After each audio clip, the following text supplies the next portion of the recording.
Hello viewers, আসসালামু আলাইকুম। দেখতে পাচ্ছেন আমরা এখন ঝিনাইদহ জেলার আলমপুর ব্রিজঘাট এলাকায় আছি। তো দেখতে পাচ্ছেন কত সুন্দর ড্রাগন বাগান, কত বড়।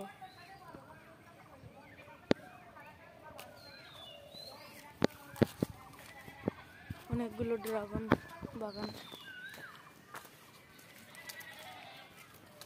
দেখতে পাচ্ছেন। দেখাই একটু আপনাদেরকে।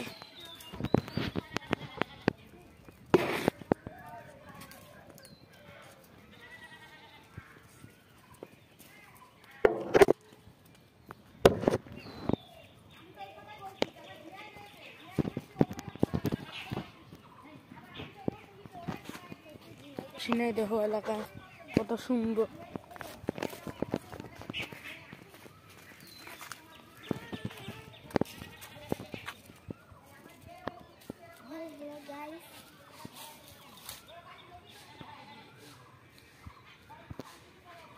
এই হচ্ছে এলাকা।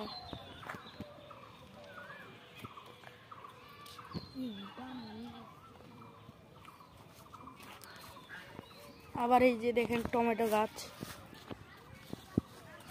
কত সুন্দর টমেটো ধরেছে, মাশাআল্লাহ। এই যে এটা হচ্ছে আমার বোন,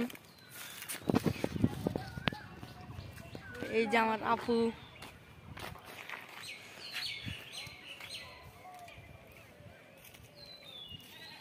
এইটাই। আপনারাও ঝিনাইদহ জেলায় আসেন। ঝিনাইদহ জেলায় প্রচুর পরিমাণের ড্রাগন ফল চাষাবাদ হয়। আসেন, দেখে যান আপনারাও।